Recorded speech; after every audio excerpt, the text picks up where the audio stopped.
Okay, good morning, everyone. Today is the 23rd of October, and this is our 87th International English Online meeting. And this morning we have a good friend from Argentina, Lorena Ojeda, and also the presence of our president, Raj Gill in Canada. So good morning, dear Lorena. Hi, good morning, everyone. Thank you so much for having me today. Thank you for sharing part of your family time with us on a Sunday morning and the great pieces of information you are going to present. As usual, let me share my screen with all of you. Okay, here it is. Okay, can you see it, please? Yes. Okay. So as I said before, October 23rd, and it's our 87th International English Online meeting. Okay, let's take a moment to pause and reflect, dear Raj. Could you interpret this, dear Raj? Education is for improving the lives of others and for leaving your community and world better than you found it. Oh, I think the part that touches me is leave the world better than you found it. We want to be able to participate in a way that contributes to our world and improve the lives of ourselves and others. Thank you. Yes, thank you. So who is presenting soon? Lorena, Raj, and dear friends in Facebook Live. Well, we will have on Sunday the 30th, the round table of Argentinian professors. Then on Sunday, November the 6th, our good friend from Argentina too, Monica Rodriguez Salvo. Then, this is new. On Sunday, December the 4th, 2 weeks before Christmas, we will have our roundtable expressing our gratitude. Then the last international meeting will be with encouraging professional development in Latin America with professors from the different parts of Latin America. So if you want to contact me, this is my WhatsApp number. Okay, so who is presenting today? Lorena. Lorena, are you there? Yes, I'm here. Lorena? Can you hear me? Yes, I can. So I'm going to introduce you. So listen, Lorena. Lorena Ojeda graduated from National University of Tucuman. She holds 2 bachelors, one in English teaching and another in English with a major in literature and linguistics. She also holds a TESOL certificate. And she also has taught English in Argentina. She is the director of sales for Latin America at Our Storyscape, which is a division of Voces Digital, a US-based editorial. Okay, so welcome, dear Lorena, and thank you, Raj, for being with us. So the screen is all of yours, Lorena, and you may start your presentation. Thank you so much. Thank you so much for having me. 1 second, please. I'm gonna be sharing my screen.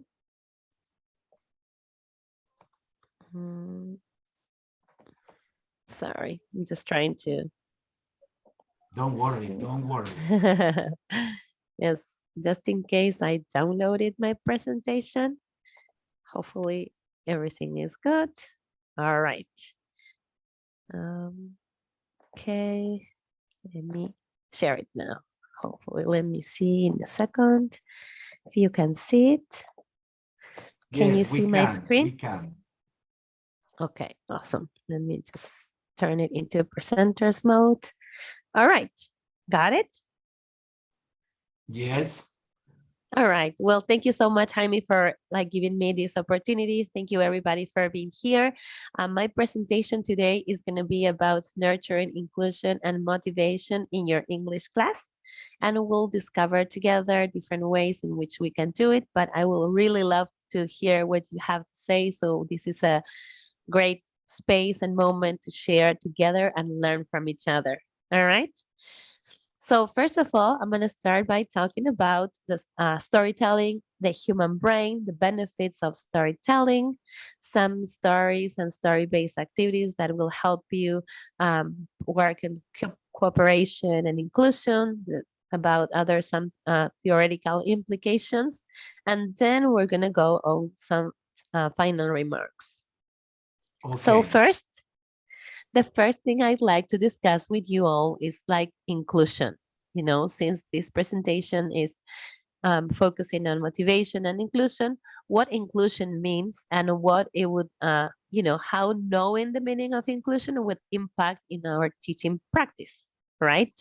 So the definition that I got is that when you say inclusion, it means a teaching model whereby all students, regardless of their ability, learn together in one environment, right? There are different models of inclusion and how we try to include different students in our classes. But the main core of this is fair treatment, equal opportunities, and student diversity. Um, and my question would be, on a scale from 1 to 10, how easy, um, easy being 10 and 1 being not so easy, has it been for you to include students in your classroom, you know, because there are some different skills they have, because they have different situations? How easy has it been?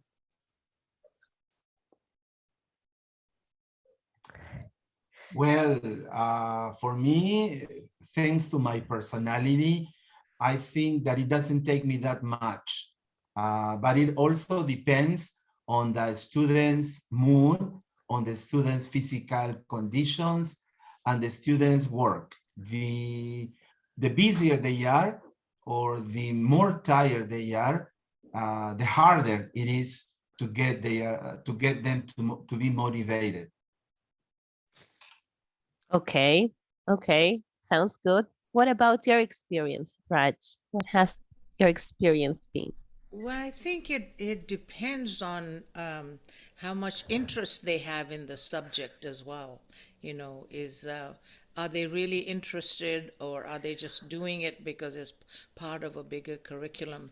So how to engage them, how to provide fair treatment and equal opportunity for engaging can be a challenge sometimes. Mm-hmm. Yeah, I agree with you on that. And the way we work on it, I think it will make a big impact on them, you know? And so I'm going to show you in our presentation a couple of ideas that I have, how we can do that. We can provide and create that safer place for students to be able to express themselves and talk about different situations that they might be facing in their daily life. So when we talk about an inclusive education classroom, what are we looking for? Well, one of the expectations, and I'm sure probably that has also been on a certain scale or not in your countries and in your institutions, that teachers have to learn or are expected to learn to expand their skills, right? That we are, you know, kind of in a road to like being able to learn more about different and special situations, special skills, special needs, to be able to cater for our students, Mhm. right? Another, I think, expectation is also in relation to students learning together versus separating them or trying to, you know, exclude students that are not able to follow the group. Um, and I think this is also something that, you know, I'm not sure about your countries, how efficient or how the policies have been helpful in terms of inclusion. Has there been a program supporting teachers, helping them develop and learn those new skills in your cases, in your countries? Well, here in Peru, there are laws, but the problem is that I guess schools do not follow them, do not respect them, Okay. because there are not teachers prepared 100% to pay attention to the diversity of students, personalities, and different conditions. All right. And in your, thank you, Jaime. This is something very, I think in Latin America, but I'm not sure any other places. What has your experience been in Canada, Ms. Raj? I think there's a lot of use of the word. I think, Lorena, what I liked about how you started is, let us define what we mean by inclusion. Let us define what what is diversity to us, because otherwise we are using the words and perhaps not actually doing so much of what we say we're doing.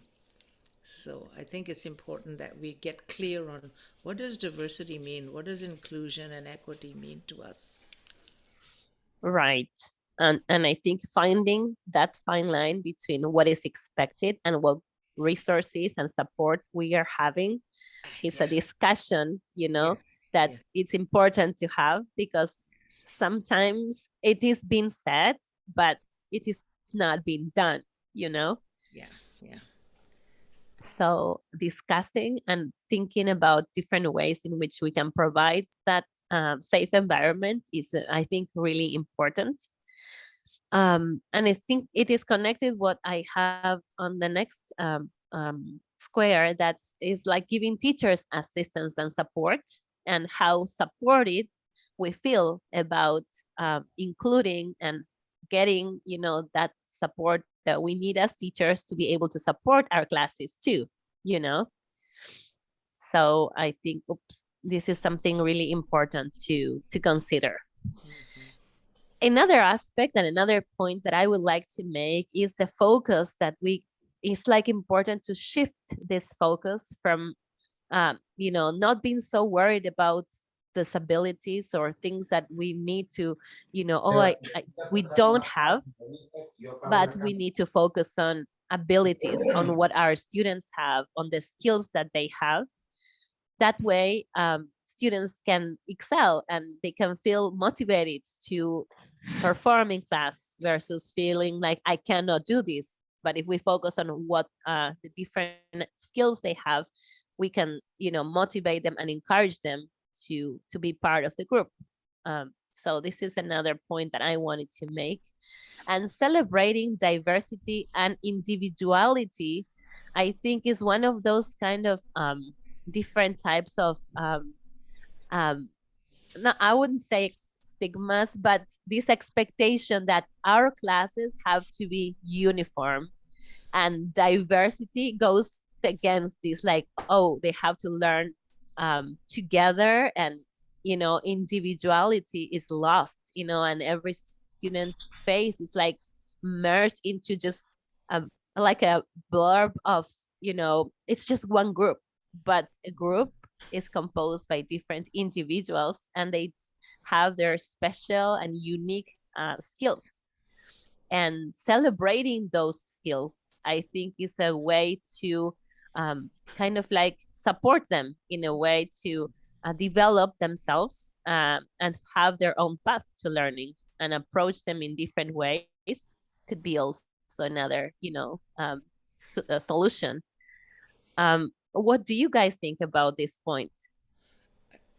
Lorena, I was just wondering if you're moving the slides. We are not seeing the new slides. No, I'm still on the one that Okay. says celebrating diversity and individuality. Yes. Okay. Well, here we have some friends, Nasia, Sulman, and also Debra. Maybe they have a point on your question. For sure. Please unmute yourself and share. Hello, Debra. Good morning. Hi, Debra. Good morning. Good morning. And Lorena, thank you for this topic. At first it's a topic that seems very, almost easy. Oh, sure, I'm going to motivate my students. But as you're saying, it's very difficult once we really get into it.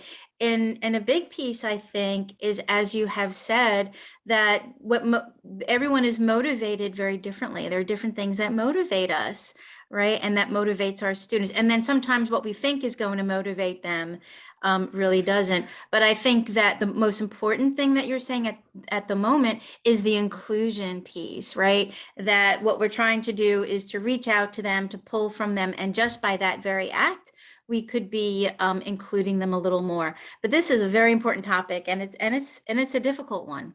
It really is. Thank you, Deborah. Thank you so much for your contribution. And yes, I think opening the discussion is something that it's something we need to do, to support each other as teachers and also to be able to support our students. So definitely. I think another important point is the fact that we need to connect with those individual learning styles, and catering for those individual learning styles could be a key and a life changer for our students too. If we can teach one topic from different types of approaches and from different learning styles, could be one way to help our students discover what their learning style is and what are those kind of things that they can do easily.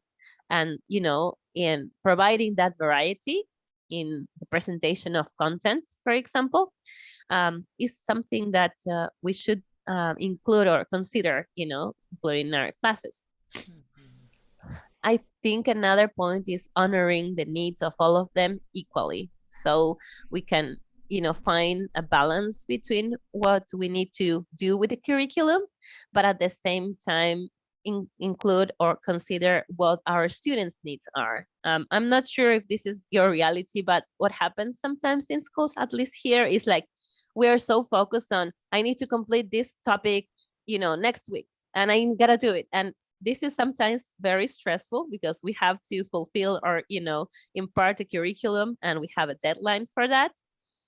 Sometimes it is lost, like imparting the curriculum is so much stress that we lose track of what our students' needs are. And we sometimes forget that we need to pay attention to what our class is telling us. Are they ready? Are they, do they feel comfortable about this new topic? Or, so some of those bureaucratic or administrative things that we have as teachers to complete or to fulfill sometimes get in the way of thinking about these ways in which we need to honor those needs and support them and listen to them. I'm not sure what your experience is in your areas, in your in the schools, in the institutions. What do you think, Nazia? And I see Micaela is also connected too. Yeah, Micaela from Peru, and Nasia, I don't know where she's from. Micaela, are you there? No. Okay, go on. Just a reminder, Lorena, remember we have till 11 o'clock and I guess I got 5 more minutes of battery. So if I disconnect, you and Raj, please, you finish up with the meeting. Okay, all right. Thanks a lot. And you let the other people come in or enter the session. Thank you for your commitment, Jaime. We appreciate you. Thank you. Thank you. Thank you.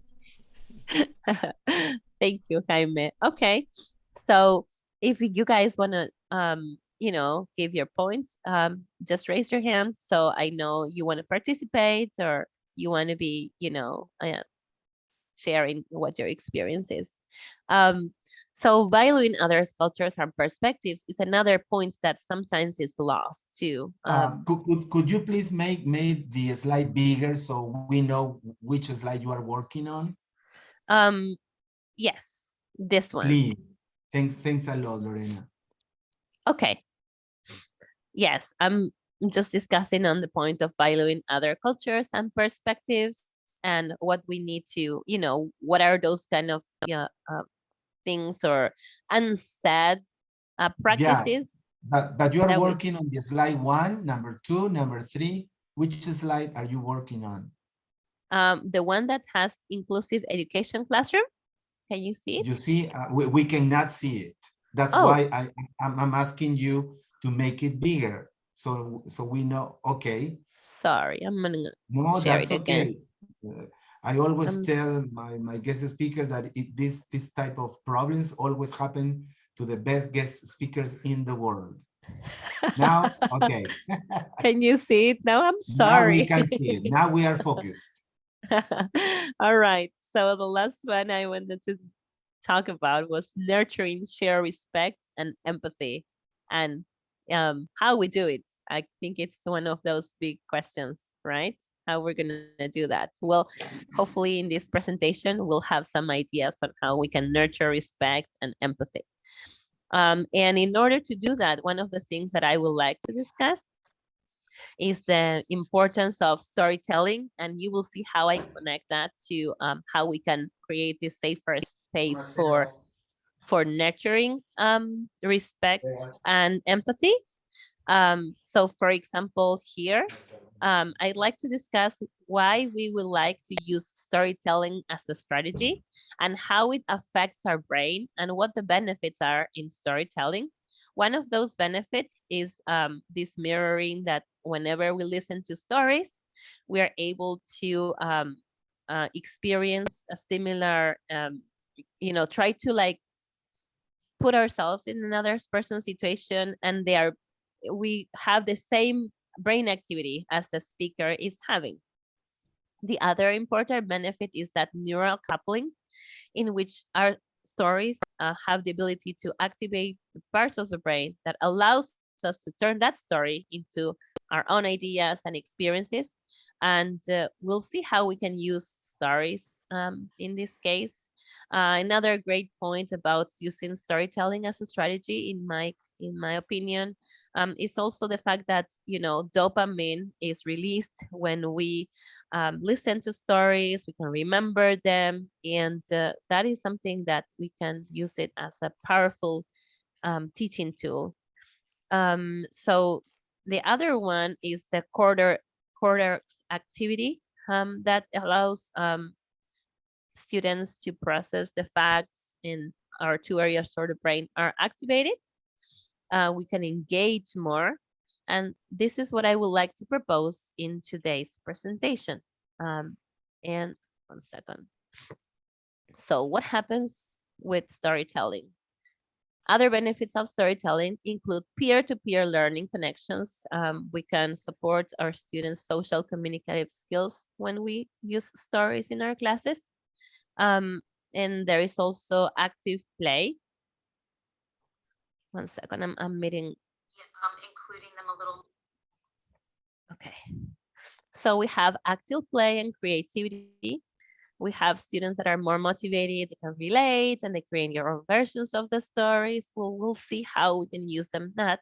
And it also reduces anxiety and stress, because we are more focused when we use stories specifically in our language classes. The focus is on meaning and not so much on grammatical correctness. So I would like to have a couple of volunteers for my story that we're going to read together. And can I have one narrator, one person that's going to be the girl, and another person that's going to be a classmate? Yeah, we have Maruf. Hello, Maruf. Yes, thank you for giving me such kind of opportunity. No, thank you for being with us. Where are you from, dear Maruf? Yes, you are my Facebook friend. I got link from you. You're from Peru. I couldn't hear. Where are you from? I got your link from your Facebook. I'm from Bangladesh, and I think you're from Peru. You're my Facebook friend. Yeah, we are from, I'm from Peru, and you are from Bangladesh, did you say? Yes. I am from Bangladesh. Me, Oh, Maru, okay, from welcome, welcome. So you are a volunteer, are you? Yes, I am, maybe. Okay, so you got one volunteer, Lorena, and we need another one? Yes, please. So he's going to be the narrator. I need 2 more volunteers. 2 more volunteers. Oh, okay, I can be one before my battery dies. Okay. And I need 1 more. So maybe Raj can give us a hand. All right. Can you? Jaime, my brother, puts up my hand. Okay, sorry. Okay. So could you start, Maru? I just want to say that I'm not seeing your screen. Are you sharing your screen? That's Oh why my goodness. I'm distracted. Yes, I can see the screen. Well, I could. Give me 1 second. I'm gonna share it Don't again. worry, don't worry. It always happens to the best word speakers. I love your encouragement words. No, Can it's you true, Lorena. It doesn't happen to the bad speakers. It only happens to the best word speakers. Can you see your the screen now? Yes, is it clear? Yeah, Okay. I can. What about you, Raj? I'm going to have to dial in and come back, okay? Let me just do that. All right. Mhm. Leave. Okay, let's wait. All right. No worries. So who am I? I'm Marco, or I am Guadalupe, or Isabel? Whichever you want. Whichever you'd like. Okay. So what time is it now in Bangladesh, Maruf? Okay. It is 9 p.m. at evening. Okay, here in Peru is 10 a.m., 10 in the It's, I morning. know, 11-hour difference. Okay, and Argentina is 12. Yes, it is 12 Okay, noon. okay, Raj, are you ready? Okay, you go, Maruf, right? You start? Okay. We are different, but we are still very simple. May I go ahead? Yes, go on. It is, can you explain for me? It is, Guadalupe's. it is Guadalupe's. Cordila's first day of school. She is new at school. She is fourth grade. His parents are going to school with her. She says hi to his teacher, Miss Isabella Lee. Cordial. Guadalupe. Guadalupe is very shy. Simply, when she read out loud, the teacher introduced Cordial to the rest of school. Cordial sit next to John. It is time to read. Read Cordial. Read. It is nice day. Miss Isabelle says, "Dear Cordilape, can you read again, Cordilape?" Okay, I made a mistake. Say, it is a nice baby day. Good try, Miss Isabelle. Okay, Isabel. I have done. I have done. Okay. Okay. Continue. Yeah, you can continue, Jaime or Raj. You guys. Good try, says Miss Isabel. Marco almost laughed loudly. Miss Isabel says, Marco, remember that people feel sad when they are nervous and others make fun of them. I'm glad you are listening and stop laughing. Guadalupe is uncomfortable. Juan asks, why is Guadalupe saying they instead of they. Sometimes some students get the letters B and D confused, says Miss Isabel. Guadalupe says, I normally get very nervous when I read because I get them mixed up. I'm sorry, Miss Isabel. Back to you, Raj.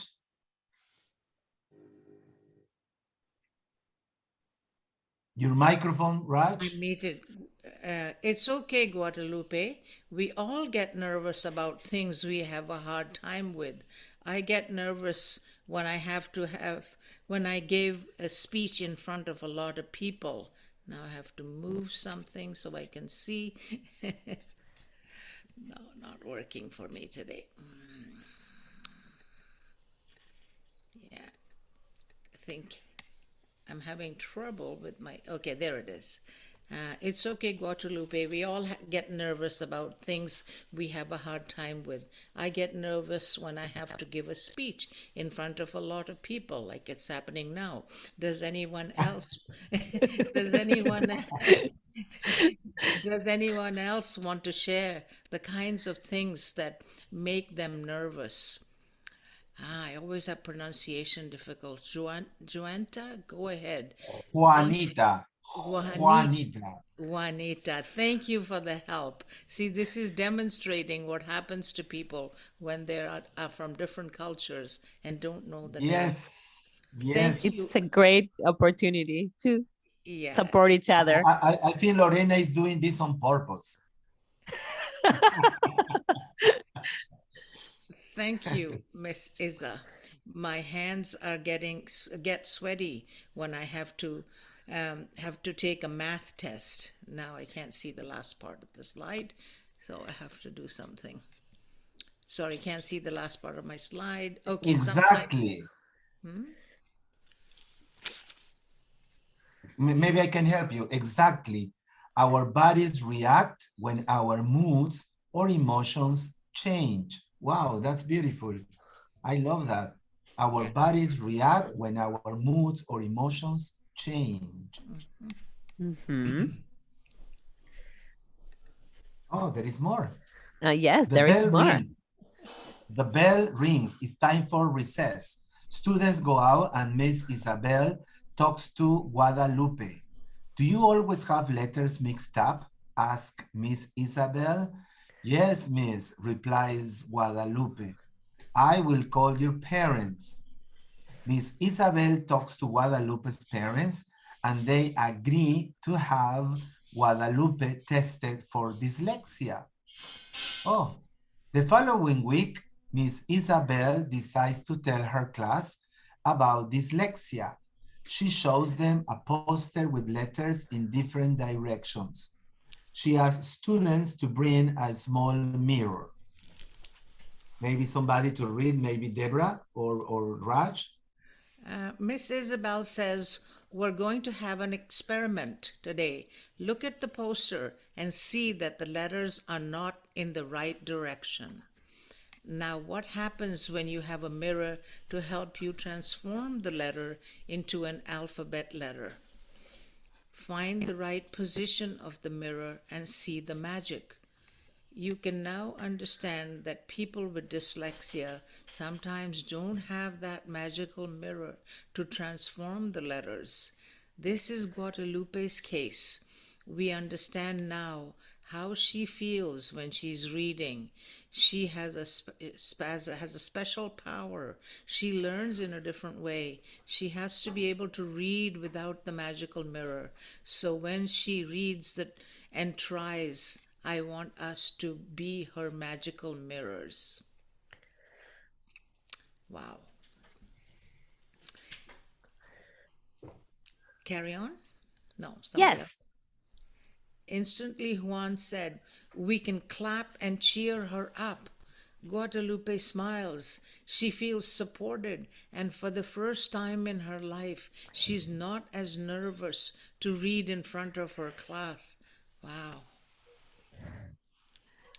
Thank you so much. Thank you so much for sharing and for reading together. And That's been a great. thank you for this touching topic. Yeah. It means someone took admitted in a college in a primary school or she's feeling nervous because she's new. I'm going to summarize something if you do not mind. And she feel nervous. His teacher asks a couple of questions, but she didn't reply properly. She feel nervous to in front of people, and some of the students, they are new, they do not know how to explain that B or D. So they have to learn alphabet, they have to learn translation, how to translate, and they're feeling nervous to talk with, they're feeling nervous to read in front of people. So this is my summarization. Thank you. Thank you, Maruf. There are a couple of many different layers in this story. I would like to discuss some of them in relation to, well, classroom applications and our analysis of the story, you know. We can, like, first of all, it's like this story is within the context of a class. There is a student that has a situation. And one of the things that I would like to talk about is how, as teachers, sometimes when things like this happen, a person is having a situation, instead of talking about it, we just like, okay, student is not reading okay, you know, we just let it be, you know what I mean?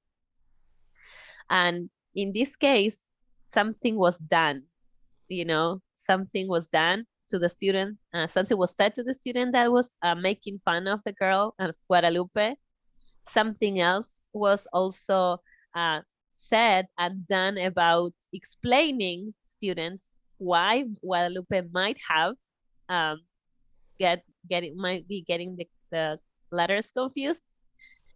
The teacher informed the parents about her situation. And I think this is something that we have to think about, how we as teachers are the ones that can tell parents that something is going on, and how we are able also to help our students and their parents figure out what is going on.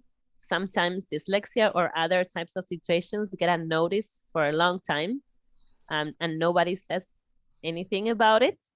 And it is important for us to take action in so many different ways, I think, because in this case, this teacher used this situation as an opportunity to teach their students what dyslexia is, to carry out an experiment, and to teach them how to be empathetic with their classmates, and how she would feel, and show them what it would be like to have dyslexia, and for them to understand. And I think knowledge is power.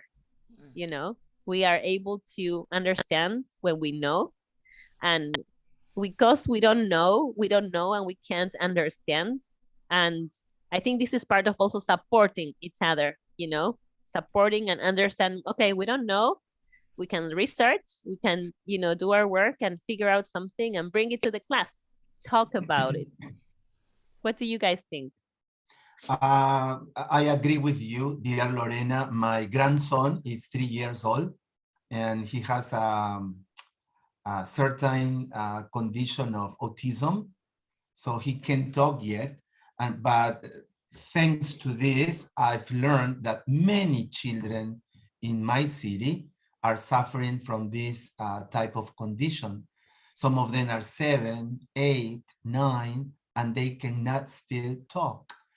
And that is a big problem, because they cannot attend any school, and there are not special schools for them. So somebody has has created a group of parents called ADAPTA. It's for parents who have children suffering from this type of condition. So I know, because my girlfriend, she works with children who are 3, 4, 5, and because of pandemic, and we don't know what other reasons, lots of children in the world are suffering from different types of conditions, and there is no place for them to study. And the worst is that the schools or teachers don't accept them. And the worst is that parents don't accept that situation. So Yes. your topic is really very touchy and very interesting, because what we need to do is to learn about what's going on and be aware and be empathetic with this type of people. I don't know if Raj, Deborah, or Film, or Murillo, or somebody, or Micaela, or Nadeska has something else to say.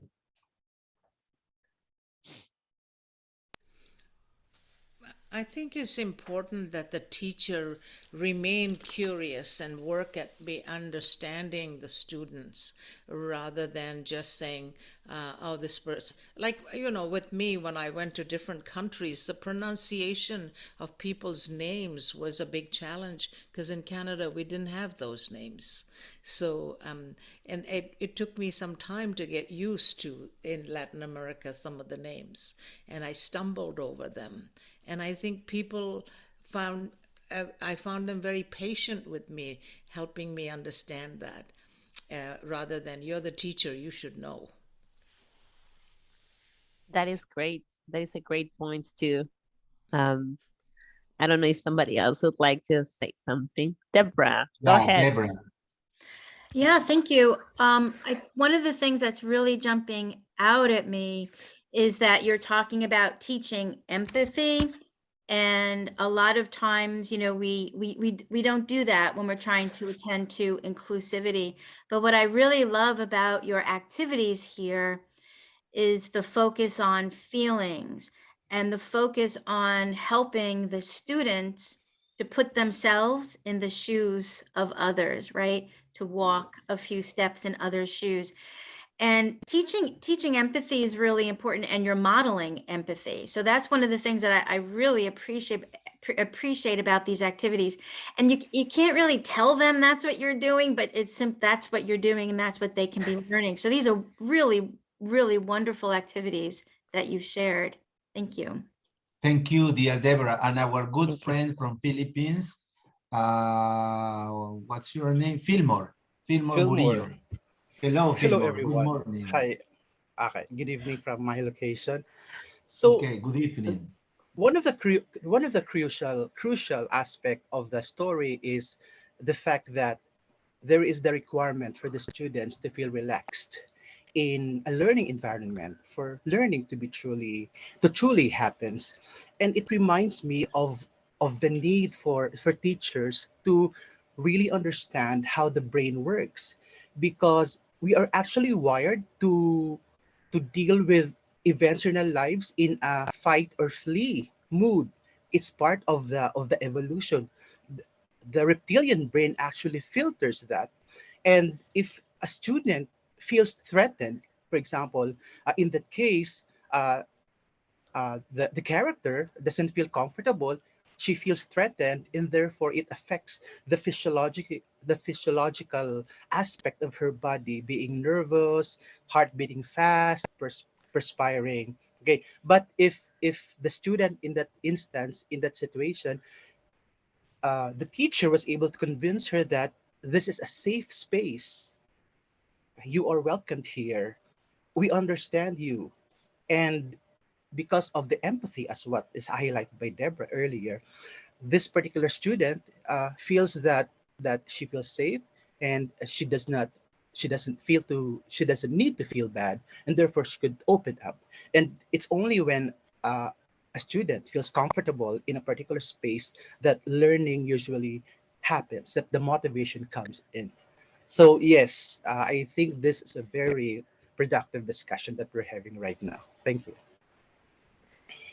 Thank you so much for sharing, Fillmore. Thank you. And I love your analysis of how our brain works and how we react to that, because in order to nurture our students' empathy, I think a story, especially if we do have, well, the idea is this. So first, like, okay, we present the story. Now we discuss with students, like Deborah said, not, telling them directly, but looking at the story and teaching them something and a way to develop, to put themselves in the other person's shoes. We can use inferential questions. For example, how does the teacher feel about her student? What makes this student special? And we can open the discussion in our classes. And students can communicate without feeling, nervous about using the correct grammar. They just will, say what they think. You can also ask students to record what what their feelings are, interview their classmates. These are classroom activities. We can also talk about the retelling, how they, they can retell the stories from the teacher's perspective, from the student's perspective, from Guadalupe's perspective. They can write their captions. These are some classroom applications. But the other point that I wanted to make is also how, whenever there is a situation that we have in our classes and we don't feel very comfortable talking about it directly, we can use storytelling. We can develop, create, make our own version of our stories to bring up that discussion in the classroom indirectly, and nobody's going to feel threatened. No student, if there is, for example, a student that is not able to socialize with the rest, we can create a story that shows that, and we can discuss and we can talk about making our students, feel more aware of their classmates, and create that and start that as an action point, because storytelling are those ways in which we can safely discuss whatever we need to by not addressing the topic directly and saying, pointing fingers in our classes, and it also helps our students to participate and do it in a way that is more natural and not like, what do you specifically, or what do you want to talk about? We can talk about it in a safer way. I just wanted to give you some ideas you can do to use these stories. You can also do like some recordings. How does the teacher feel about Marco's attitude? You can record it, have your students record that. This is like a classroom application. Describe the captions, picture the story. You can do some kinesthetic activities. I have to read. Oh no, I'm scared. Have your students take a picture of their faces and putting themselves in Guadalupe's shoes. My teacher helps me. I feel better. How do you feel when your teacher helps you, when your teacher listens to you, when your teacher supports you? I'm sure all of us had a teacher that we remember a lot because he or she was that person that believed in us, that supported us, and that made a big change in our life. Oh, and so that's the reason why I think it's so important. We really have a special power to transform our students' life and classrooms. Maybe we should use it. I like the other, you can write captions. I'm not so nervous when I read. Thank you, gratitude. So there are so many different ways in which we can turn or use a story similar to this and use it with our classes. Yes, go ahead, Maruf. Okay, I would like to say sorry. I have to go outside. I have to eat food. Okay. It's okay. Don't worry. But thank Bon you for appetit. coming. Bon appetit. Yes, bon appetit. So let's have just a short discussion on if you ever had a student with a disability, how was your first reaction? What would you react? What did you do? Strategies for the lesson. What do you do with the lesson? I see Micaela turn on her camera. Thank you for turning your camera on. Good morning. Yeah, it's very interesting what you're saying, because when I was teaching, one of my students have that problem that they couldn't read, because we are doing class through the Zoom, And I saw her that very close to the camera. So I say, there is some problem. No, I didn't ask her, but I talked with the mother. And she say, yes, she took the girl to the doctor. She's 8 years old and have some problems with the vision. So yeah, sometimes um, we have to check on the students one by one, because not all learn at the same rhythm. They have different types of learning, and they need a special time for each one. So that's what happened to me in the class. And now she's much better. She wears the glasses and she is happy because she understands better and can participate in the class. Thank you so much Yeah. for sharing, Micaela. It's a yes, and if we are the first ones to realize and we tell the parents, we can make that difference, you know, because like I said, it might be unnoticed for a long time, either vision impairment or vision problems or any type of situation. And sometimes, you know, if we don't say anything about it, we may not be able to talk about it. Let's see if I have time. Oh my God. Okay. I will have to, I only have 5 minutes in my presentation. I'm going to share, I had a video to share, but it's gonna be a little bit. So I'm just gonna continue with the slides because I really enjoyed your participation and I think it made the best of all of it. But I wanna share, I'm gonna just briefly tell you the story, and I'm sure you saw. If you didn't, there is a video of a student who was blind. She was part of a basketball team and she scored. The teacher was like hitting the basketball hoop. So the student that cannot see, she could hear it and she shot and she scored. And I will share the video on my presentation whenever you guys you know, when we finish, because it's a little bit longer. But what I wanted to say about this is another story in which there was a connection between a student and another student that was blind. They were able to work together as a team. And as teachers, we can do that, have students, you know, understand, learn about the situation, particularly because this PE teacher was able to make sure the student who was blind was able to play in the basketball team, you know. And if we can get away from these misconceptions that, you know, oh, because a student have a specific condition, they are not able to do that, we are limiting their possibilities just by not knowing or not understanding what the special qualities are and getting them or getting the most out of them. So there are some common misconceptions in our society, and especially I think most of them are in relation to not knowing what something is. And because we don't know, like my question would be, why are we afraid of learning about something we don't know, you know, and be more understanding and empathetic as we know? What strategies and what our attitudes are in relation to different types of conditions or situations? Can we use pair work to use that into our to our advantage and to our class advantage? In this case, you know, learning to play a sport or a game in a new way could be a strategy, or learning to do something in a new way could be a strategy in our classroom.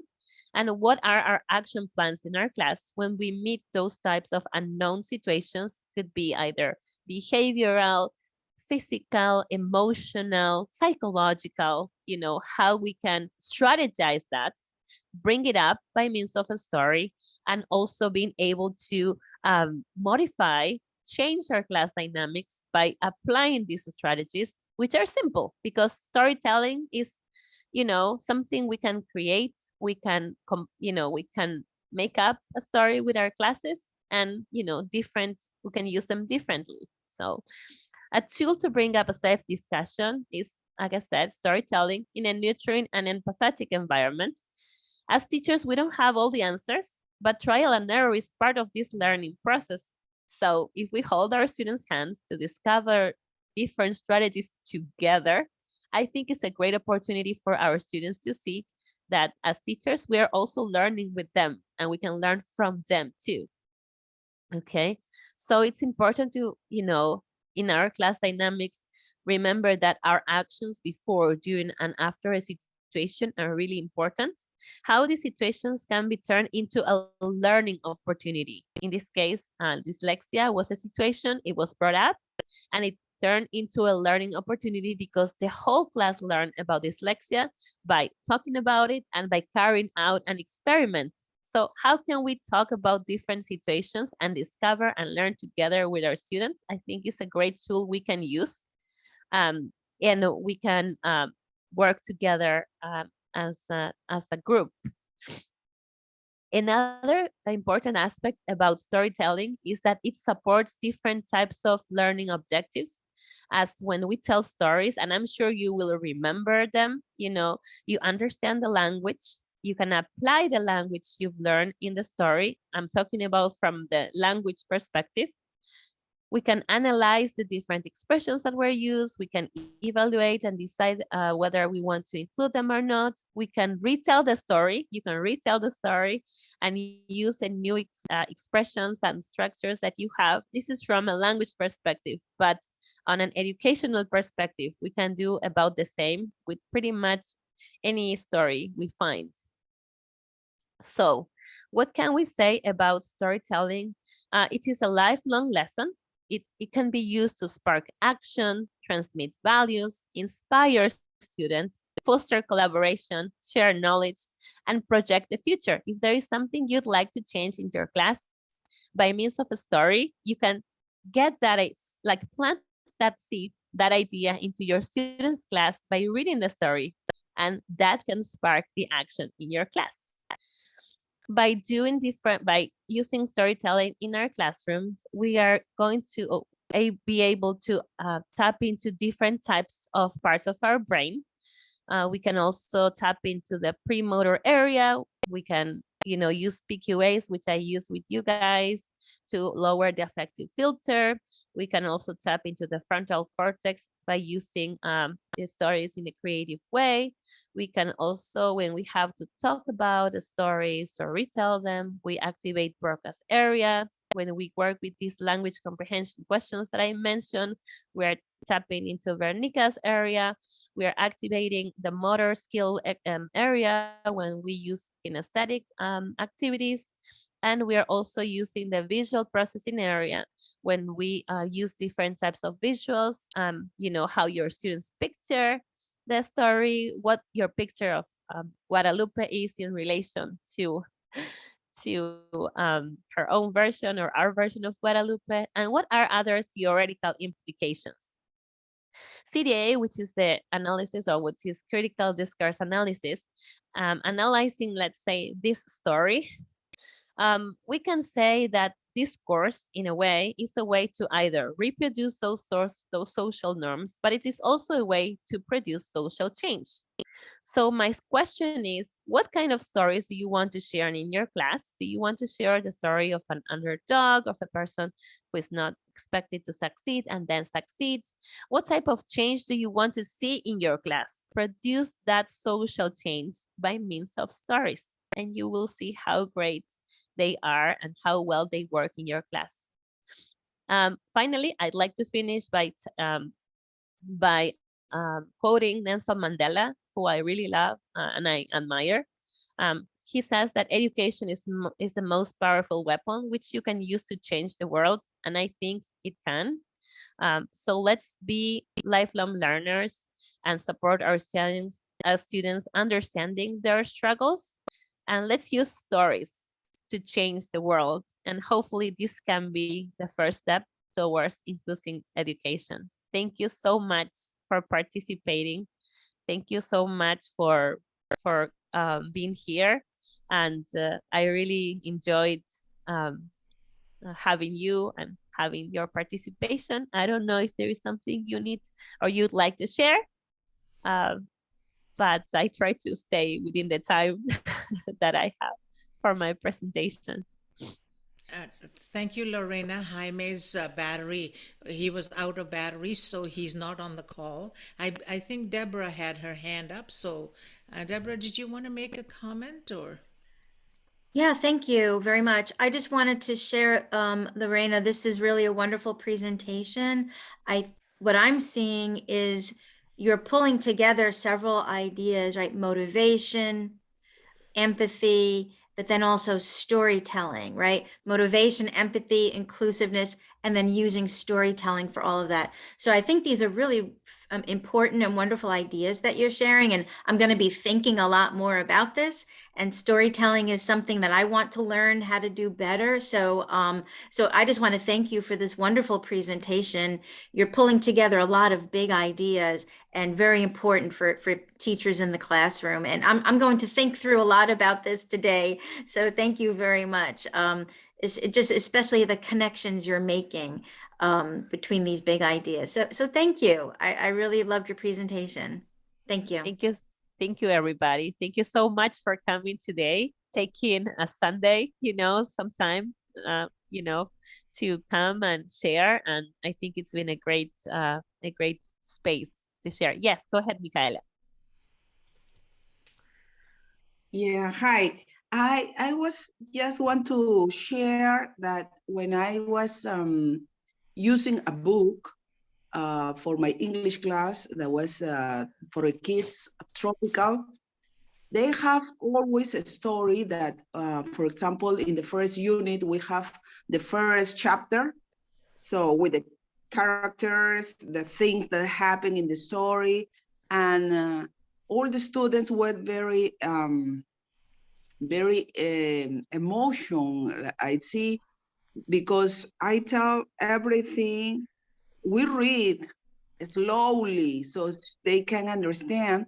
And then in the next unit, the story continue. So that was very good because they remember everything. They have to walk to the castle. Who is the good guy? Who is the bad? Who is the, they use also pets, the pet's name. They know everything. So when we change books, we forgot about the story. And then now we are using another book that is a starter because, okay, they grow up, they are bigger, but I think storytelling is for all the age, right? Yes. I think there's I no totally limit. agree. No, no, I can definitely. use it for pre-intermediate, for intermediate. I think that I learned today that it's very important when we want to transmit something to the students, we can do it with a story, right? Totally. So, I totally agree. Yes. yes. So in that case, they're going to know, like you say, it's not pointing. Oh, what do you think? What you want to talk about? It's just the story. But in the story, they are going to imagine. Think about it, that's about themselves. Yes. Exactly. So it's a good thing for them to motivate the students, right? So they can talk more. That's the idea in the classroom. They can talk, they can share, they enjoy the class because I always put game. One of the favorite part, for kids is the game. They think they are playing, but they are learning. Awesome. Thank you so much for sharing, Micaela. Thank you very much, Lorena. You can also, if you'd like to get more stories, you can scan the code, and there is also, you can, have access to that platform that I share some of the activities that I made there. And, maybe you can incorporate those too. Okay. But thank you so much for having me. Thank you, Deborah. Thank you, Raj. Thank you, Micaela. I don't want to forget saying anybody's name. Thank you, Fillmore. Thank you for staying. And thank you, everybody who joined Facebook Live. And I think it was great having you, and your participation and you sharing was a great thing. It made this session even better. Lorena, can you stop sharing your screen, please, so that we can see everybody again? Yeah. Yes. Thank you. Can we see everybody now? Yes, right? No, the screen is still on. Your PowerPoint is still on. Yeah, no. I don't see my PowerPoint anymore. Yes, I got it. Well, yeah. Thank you, Lorena, and everybody that has joined. Jaime does such an amazing job for bringing presenters to us. What touched me most about your experience was how you modeled, as Deborah says, what you're wanting us to take away. You modeled that for us by demonstrating that. And I think that was a beautiful way of showing what we want more of in our classroom, and how you included people, by saying, would you be a reader? You invited that person to be a reader instead of, you read, you do this. It wasn't it in that manner. So really, really appreciate this conversation. And another comment that I think Fillmore was making was about, if the brain's not relaxed, the learning cannot happen.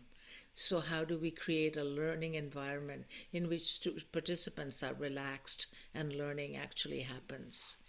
So just wondering if there's any other closing comments or anything else anybody would like to share before we close for a Sunday. For some it's afternoon, for some it's morning. Hi, Yes, Fillmore. please go ahead. Okay, there are actually three things that I would like to share.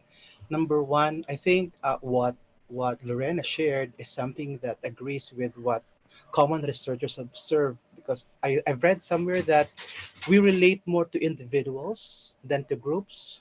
So that's why we understand the concept of dyslexia, because we have Guadalupe as someone that we can that serve as the jump off point. And also by using stories, we give faces to abstract ideas. And I remember actually if you were here last time, those who attended Deborah's lecture last time, she talked about loving epistemology, and she actually talked about the story of Professor Julie. And that is why that particular topic is more impactful, because we don't just see the abstract lessons, but we see people as embodiment of those lessons. And when we do that, I think our lessons become more relatable. So thank you, Lorena, for sharing this insight. Thank you so much. I feel so honored to have you here. Thank you. Well, on behalf of Jaime, who was not here to close this session, I appreciate you all. Enjoy Sunday, and we'll meet again soon. Thank you, Lorena.